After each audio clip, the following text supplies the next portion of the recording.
Topic है India and China relation, Bharat और चीन के संबंध।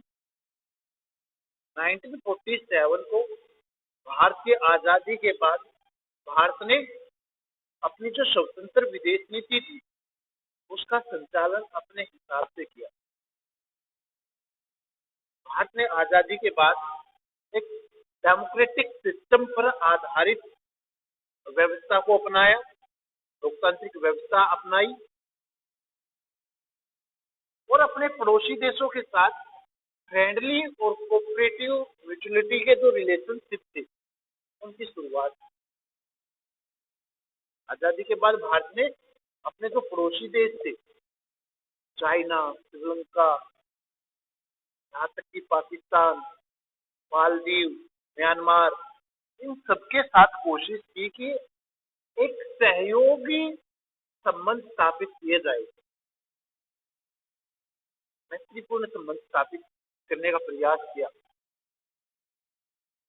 इसके ठीक 2 साल के बाद जो भारत का सबसे शक्तिशाली और एक बड़ा पड़ोसी देश है चाइना, वहां पर साम्यवादी क्रांति होती है और साम्यवादी क्रांति की सफलता के बाद वहां पर साम्यवादी व्यवस्था को अपनाया जाता है और भारत विश्व का पहला देश था जिसने जो चाइना की एक साम्यवादी सरकार थी उसको अपनी मान्यता दी थी। भारत चाइना को चाइना की साम्यवादी सरकार को मान्यता देने वाला, रिकॉग्नाइज करने वाला पहला देश था। वो इसी बात की तरफ इशारा करता है कि भारत अपने पड़ोसी देशों के साथ सब तरह के मतभेदों को भुलाकर एक मैत्रीपूर्ण संबंधों की शुरुआत करना चाहता है। Free India began its relationship with China on a very friendly note. After the communist revolution in 1949 of China, India was one of the first countries to recognize the Chinese Communist government. Second, हम कह सकते हैं India and China signed a peaceful treaty of Panchsheel in 1954. It was a step in the direction of stronger relationship between two countries. पिछली class में हमने पढ़ा था कि भारत और चाइना के जो प्रतिनिधि थे वो आपस में एक पंचशील की जो नीति थी उस पर हस्ताक्षर करते हैं और आपसी संबंधों का संचालन करने के लिए पंचशील में दिए गए जो 5 सिद्धांत थे उनका पूरी तरह पालन करने के लिए वचनबद्ध होते हैं, कमिटमेंट करते हैं कि we must follow these 5 principles while we are dealing with each other. दोनों देशों के प्रतिनिधि सहमत थे, मधुर संबंध रहे। During 1950 to 1955, Indian and Chinese leaders visited each other's country and were greeted by large and friendly crowds. ये जो दौर था 1950 से 55 का, इस दौर में दोनों देशों के जो प्रतिनिधि थे ना वे आपस में एक दूसरे देशों की यात्राएं करते हैं। भारत के प्रतिनिधि चाइना गए विजिट के लिए, वहां पे कुछ एग्रीमेंट किए। चाइना की तरफ से जो प्रतिनिधि थे वो भारत में आए और उन्होंने यहाँ पे आके कुछ एक फ्रेंडली रिलेशनशिप के लिए एग्रीमेंट की, कॉन्ट्रैक्ट की, आपसी व्यापार को बढ़ाने का वचन किया, समझौता किया। अब जो चाइना था 1955 के बाद चाइना और भारत के जो रिलेशनशिप थे ये थोड़े से कड़वाहट भरे बनने शुरू हो गए। China annexed Tibet in 1950 and thus removed a historical buffer between the two countries. The Tibetan spiritual leader, the Dalai Lama, obtained political asylum in India in 1959. जो भारत और चाइना के संबंधों की एक कड़वाहट शुरू हुई, वो हुई थी जब चाइना ने तिब्बत के ऊपर हमला कर कर तिब्बत को चाइनीज कंट्रोल में ले लिया था, जिस कारण दो महाशक्तियों के मध्य, दो बड़े देशों के, पड़ोसी देशों के मध्य में जो एक बफर जोन था, एक मध्यस्थी राज्य था, वो खत्म हो गया।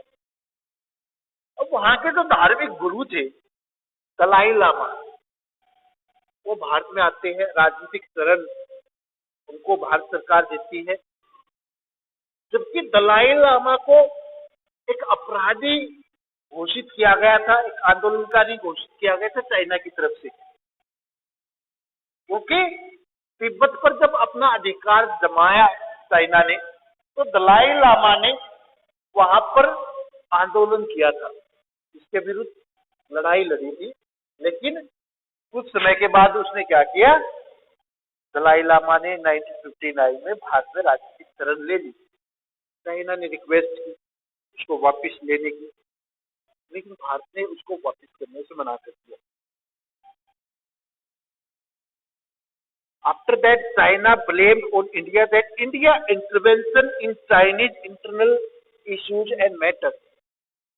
उसके बाद चाइना ने भारत के ऊपर जो पंचसूत्री नीति का एक सिद्धांत था, दोनों देश एक दूसरे के इंटरनल अफेयर्स में इंटरफेयर नहीं करेंगे, उसको तोड़ने का आरोप लगाया। भारत ने पंचसूत्री नीति को तोड़ दिया है, क्योंकि उसने चाइना के आंतरिक मामलों में, तिब्बती के मामले में हस्तक्षेप किया है। यहाँ से दोनों देशों के संबंध बिगड़ने शुरू हो गए। वो जो समय था जिसमें हम कहते थे हिंदी चीनी भाई भाई, वो समय अब कड़वे संबंधों में पूरी तरह बदल चुका था। दूसरी चीज, चाइना की जो कम्युनिस्ट गवर्नमेंट थी ना, उस कम्युनिस्ट गवर्नमेंट ने चाइना की टेरिटरी की नए मैप जारी किए, जिसमें भारत के जो रीजन थे, नेफारिजन और अक्साई चीन, इसको चाइना के क्षेत्र में दिखाया गया। अब भारत ने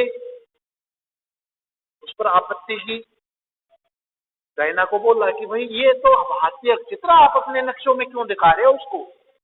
तो चाइना का कहना था कि भाई ये नक्शे हमारे से पहले वाली जो राष्ट्रवादी सरकार थी उनके द्वारा तैयार किए गए, हमने नहीं की।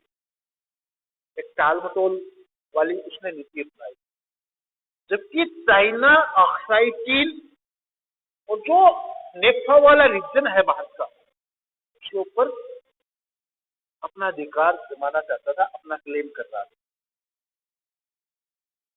तो क्या होता है, अब ये जो फ्रेंडली रिलेशनशिप थी, ये कड़वाहट में एक वैर भावना में चेंज होती है बॉर्डर डिस्प्यूट को लेकर। A boundary dispute surfaced between India and China. The main dispute was over the western and eastern end of the long border. जो भारत का वेस्टर्न और ईस्टर्न बाउंड्री है, अब वहां से विवाद शुरू होता है दोनों देशों के मध्य में। China laid its claim over the Aksai Chin area in the Ladakh and much of the state of Arunachal Pradesh in what was then called NEFA, North East Frontier Agency.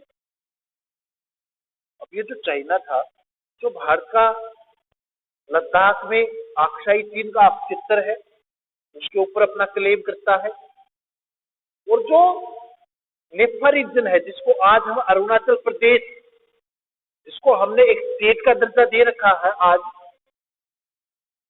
उसके ऊपर अपना क्लेम करता है। इन दो क्षेत्रों को पर China अपना अधिकार जमाना चाहता था। अब विवाद शुरू होता है। Between 1957 to 1959, Chinese occupied the Aksai Chin area and built a strategic road there. अब चाइना क्या करता है, चाइना इन दोनों क्षेत्रों पर अपना कब्जा करने के लिए 1957 से 59 के समय के दौरान वहां पर एक जो स्ट्रेटेजिक रोड है उसका निर्माण करता है, ताकि युद्ध के समय इन रोड का इस्तेमाल किया जा सके, युद्ध सामग्री को आसानी से बॉर्डर तक पहुंचाया जा सके। के लिए वो स्ट्रेटेजिक जो रोड था उसका निर्माण कर लेता है। Despite very long correspondence, these differences could not be resolved. कई प्रयास हुए दोनों देशों के मध्य ये जो विवाद है ये सुलझ जाए, लेकिन ऐसा हो नहीं पाया। और इन विवादों का नतीजा क्या निकला? इन विवादों का नतीजा निकला कि भाई चाइना ने भारत के ऊपर अचानक से 1962 में हमला कर दिया। भारत और चाइना के मध्य में युद्ध शुरू हो जाता है 1962 में सीमा विवाद को लेकर। China attack on both the disputed regions in October 1962। Indian forces could recess the Chinese in western front in Ladakh, but in Arunachal Pradesh they reached up to the entry points of Assam plain।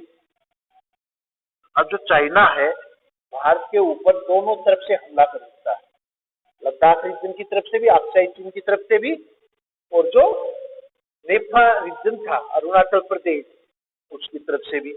और जल्दी ही जो Chinese army थी ना, वो Chinese army नेफा reason में Assam plane तक पहुंच जाती है। हमारी सेना उसको रोक नहीं पाती। हालांकि लद्दाख रीजन में तो थोड़ा रोकने का प्रयास किया, कुछ समय तक रोके रखा चाइनीज आर्मी को, लेकिन नेपाल रीजन की तरफ से भारत जो सेना थी वो साधनों की कमी के कारण चाइनीज आर्मी का ज्यादा समय तक सामना नहीं कर पाई।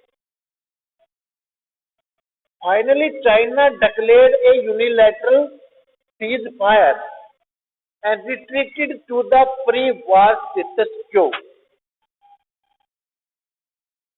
अंतर्राष्ट्रीय दबाव के चलते चाइना ने जो एक तरफा युद्धबंदी की घोषणा थी वो कर दी।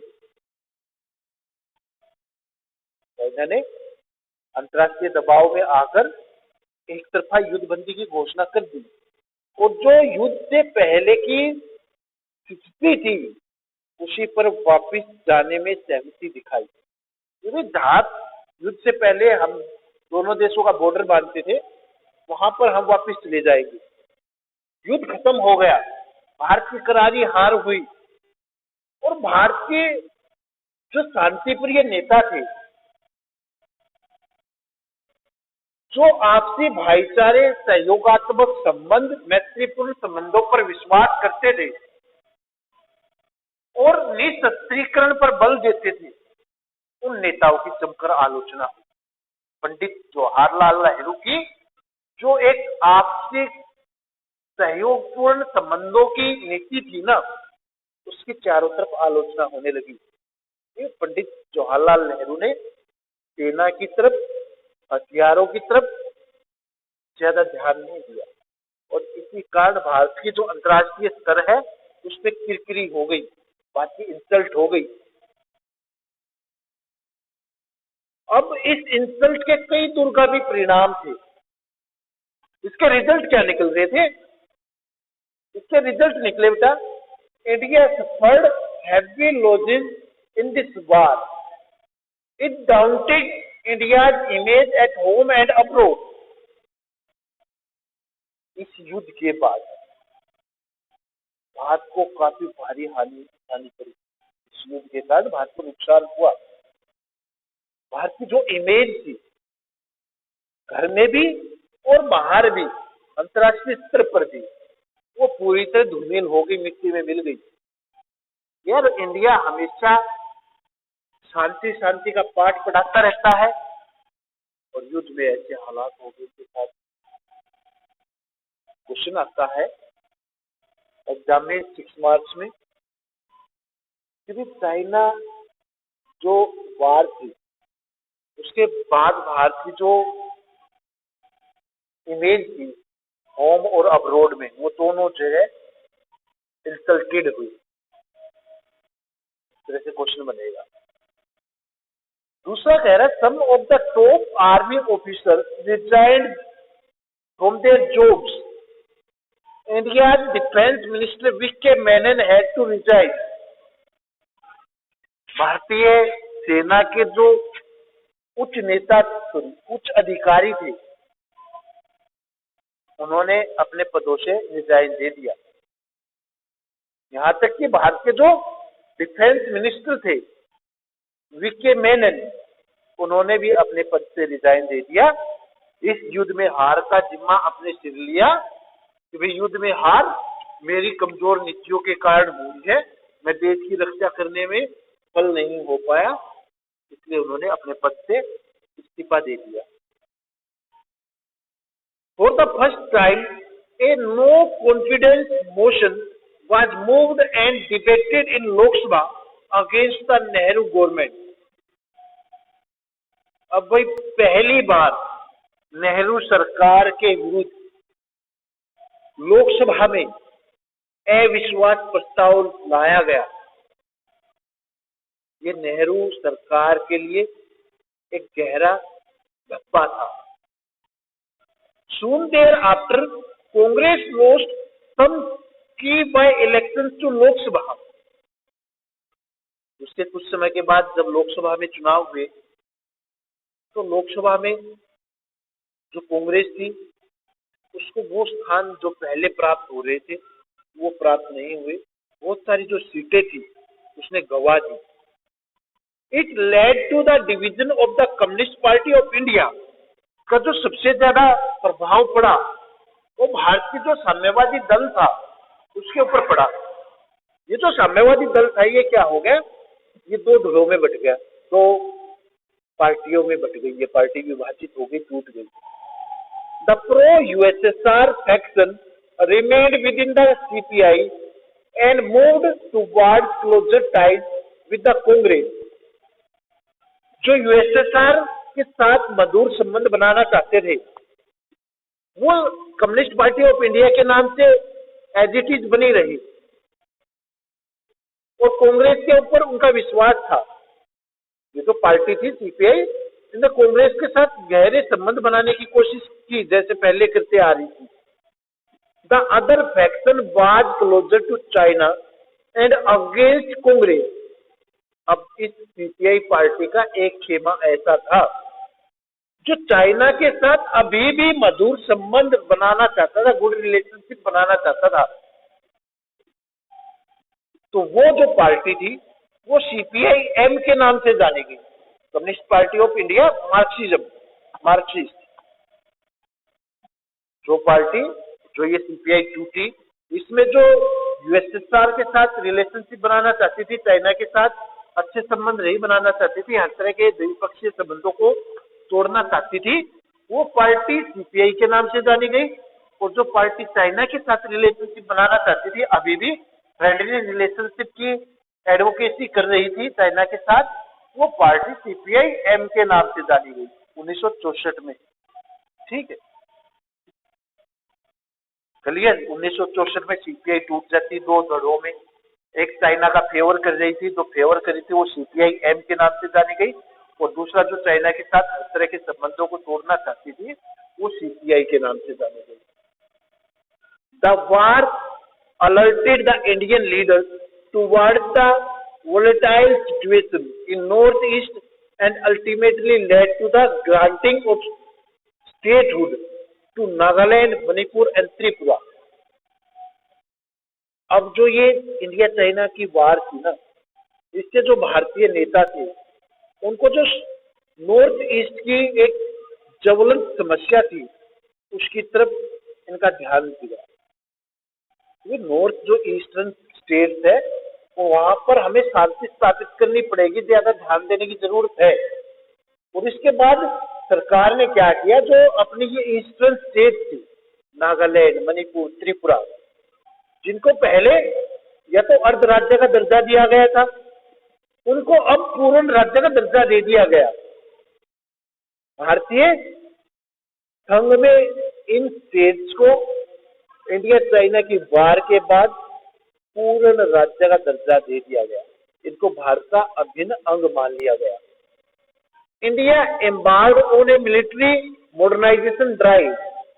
The Department of Defense production was established in November 1962 and the Department of Defense supplies in November 1965. अब भारत ने क्या किया? भारत ने अपना ज्यादा ध्यान जो मिलिट्री थी, सेना थी, उसके आधुनिकीकरण पर दिया। भारत ने मिलिट्री की मॉडर्नाइजेशन के लिए कई नए विभागों की स्थापना की, कई सारे वेपन्स की रिसर्च करनी शुरू कर दी, उनके निर्माण कार्य को बढ़ावा दिया ताकि भारत हथियारों में मामले में भी आत्मनिर्भर हो सके। मिलिट्री की मॉडर्नाइजेशन शुरू कर दी। अब बिना मिलिट्री के, बिना हथियारों के हम भारत को सुरक्षित नहीं रख सकते। शांति की नीति पर चलकर हम अपने आप को, अपने राष्ट्रीय हितों को सुरक्षित नहीं कर सकते। तो ये इफेक्ट पड़े, इम्पैक्ट आए इंडिया चाइना वार के। अब बात आती है कि भाई 1962 की वार तो खत्म हो गई, लेकिन इसके बाद भारत और चाइना के रिलेशनशिप का क्या हुआ? भारत और चाइना के रिलेशनशिप कैसे रहे? In 1967, another battle between India and China at Nathula and Chao took place, in which China was decisively defeated. 1967 में एक और छोटी सी लड़ाई होती है भारत और चाइना के बीच में, नाथुला दर्रे में और चाउला दर्रे में। China lost 350 soldiers in these battles. This boosted the morale of the Indian forces after 1962 war. ये भाई अब भारत ने क्या किया? भारतीय सैनिकों ने चाइना का जबरदस्त सामना किया और चाइना के 350 सैनिकों को मार गिराया। मैं 6th-7th ग्रेड में पढ़ी हूँ या रिसर्च में पढ़ी हूँ। तो 350 सैनिकों को भारतीय सेना ने मार गिराया। ठीक है। अब इस युद्ध में, इस छोटी सी लड़ाई में जो भारतीय सैनिकों को सफलता मिली, इस छोटी सी सफलता ने भारतीय सैनिकों का हौसला सातवें आसमान पे चढ़ा दिया कि हम भी चाइना की टक्कर ले सकते हैं। और मूवी बनी हुई है ना, मेरे को नाम ध्यान नहीं बेटा अभी, अर्जुन रामपाल की एक मूवी बनी हुई है 1967 की, जो इंडिया और चाइना की वार थी उसके ऊपर। अर्जुन रामपाल हीरो है उस मूवी में। अभी मेरे को नाम ध्यान नहीं आएगा, मैं बता दूंगा नाम ध्यान। आगे कहते हैं, since then disputes and skirmishes have occurred from time to time at the border. Prominent begin the Samdol Chu standard in Arunachal Pradesh, Doklam standoff 2017, and the most recent being the Galwan Valley disputes. छोटी छोटी और भी भारत के साथ में घटनाएं होती है। चाइना के साथ जो संबंध थे उसके और भी मतभेद सामने आते हैं, चाहे वो डोकलाम विवाद को लेकर हो, चाहे वो गालवान घाटी का विवाद हो। अभी हाल ही का डोकलाम विवाद भी आप लोगों ने सुना होगा। ठीक है। तो ये विवाद समय समय पर आते रहे हैं, मतभेद उभरते रहे। अभी ऐसा नहीं है कि भाई भारत और चाइना के बीच में रिलेशनशिप ज्यादा अच्छी हो। अभी लास्ट ईयर भी 2020 में भारत और चाइना के सैनिकों की आपस में भिड़ंत होती है। तो अभी भी ये विवाद पूरी तरह सेटल नहीं हुए हैं। समय समय पर अभी भी दोनों देशों की आर्मी के बीच में आपस में विवाद होते रहते हैं। लेकिन ऐसा नहीं है कि भाई दोनों देशों के बीच में सिर्फ विवाद हो। आपसी संबंध जो है वो मधुर बनाने के प्रयास भी चलते रहते हैं बराबर। दोनों देशों के जो नेता थे बेटा, एक दूसरे देशों में विजिट करते हैं, बड़े ही गर्मजोशी के साथ उनका स्वागत किया जाता है। भारत के नेता चाइना जाते हैं एक डिप्लोमेटिक मीट के लिए, और चाइना के लीडर्स भारत में आते हैं डिप्लोमेटिक मीट के लिए, ठीक है। अब दोनों देशों के बीच में बातचीत का जरिया भी चल रहा है, लेकिन फिर भी कहीं ना कहीं भारत और चाइना के रिलेशनशिप विवादास्पद बने हुए। वो विवादास्पद क्यों बने रहे? एक तो बेटा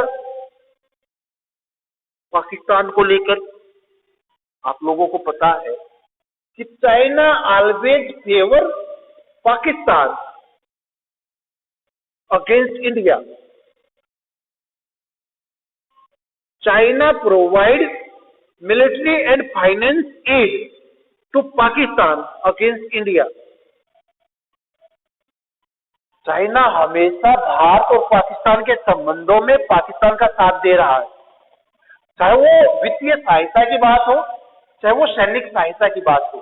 हर मोर्चे पर पाकिस्तान का खुले दिल से साथ दे रहा है चाइना। जैसे लास्ट ही 2 साल पहले 19 में भारत और पाकिस्तान में एक छोटी सी लड़ाई होती है, एक छोटा सा डिस्प्यूट हो जाता है। याद होगा ना अपना जो कैप्टन अभिनंदन जो पाकिस्तान में गिर गया था, उसी लड़ाई के दौरान नौबत यहां तक आ गई थी कि दोनों देशों ने एक दूसरे के विरुद्ध जो अपने फाइटर प्लेन थे उनका इस्तेमाल कर दिया था। अगर अंतर्राष्ट्रीय दबाव ना होता तो भाई शायद दोनों देशों के बीच में युद्ध भी हो जाता। जो भारत में कश्मीर में पुलवामा हमला हुआ था, भारतीय सेना के ऊपर हमला किया गया था पाकिस्तान की तरफ से, एक आतंकवादी हमला, उसका जवाब देते हुए भारत ने बड़ी तेजी से एक्शन कर दिया था। चाहे पाकिस्तान में जो टेररिस्ट ठिकाने थे, अड्डे थे, उनके ऊपर बमबारी कर दी थी, उनको तहस नहस कर दिया था। और उसके बाद पाकिस्तान ने भी अपने फाइटर प्लेन को भारत पर हमला करने के लिए भेज दिया था। और इस लड़ाई के दौरान हमारा एक जो कैप्टन था अभिनंदन, विंग कमांडर, वो उसका प्लेन क्रैश हो जाता, वो पाकिस्तान में गिर गया था। तो तुमने देखा होगा कि जब हमारे और पाकिस्तान के बीच में जो ये विवाद चल रहा था, इसी दौरान मोदी ने तो कांटेक्ट किया अमेरिकी प्रेसिडेंट डोनाल्ड ट्रंप से, और उस तरफ हमारी जो उस समय की विदेश मंत्री थी सुषमा स्वराज, वो गई चाइना दौरे पर कि भाई अपने फ्रेंड को समझा लो, हम युद्ध नहीं करना चाहते, तो किसी तरह उसको समझाओ। और उसके बाद भारत को उसमें सफलता भी मिली, भारत का कमांडर भी वापस हुआ, और अंतर्राष्ट्रीय दबाव ने पाकिस्तान में वो युद्ध भी बंद करा दिया। ठीक है, तो इंडिया और चाइना रिलेशनशिप एक जैसे दौर में नहीं रहे। तो शुरुआत इनकी होती बेटा आपसी मधुर संबंधों के साथ, और इनका जो अंत है वो किस तरह हो रहा आप लोगों को देख रहे हैं कि पीछे जैसे हमारी सरकार ने कुछ एक चाइनीज ऐप को बंद किया, पबजी है, टिकटॉक है, इसी के साथ बहुत सारे इस तरह के एप्लीकेशंस थे जिससे पाकिस्तान चाइना को ज्यादा फायदा पहुंच रहा था। तो भारत ने एक जो इकोनॉमिकल स्ट्रेटेजिकल स्ट्राइक थी वो चाइना के ऊपर कर दी। करोड़ों की संख्या में उनके यूजर्स थे भारत में, तो वो एप्लीकेशन बंद कर दी। इसका चाइना को काफी ज्यादा व्यापारिक नुकसान उठाना पड़ा। ठीक है, तो आज भी वो रिलेशंस की हम बात करें तो वो इतने अच्छे नहीं रहे हैं, वो हमेशा विवादपूर्ण बने रहे हैं।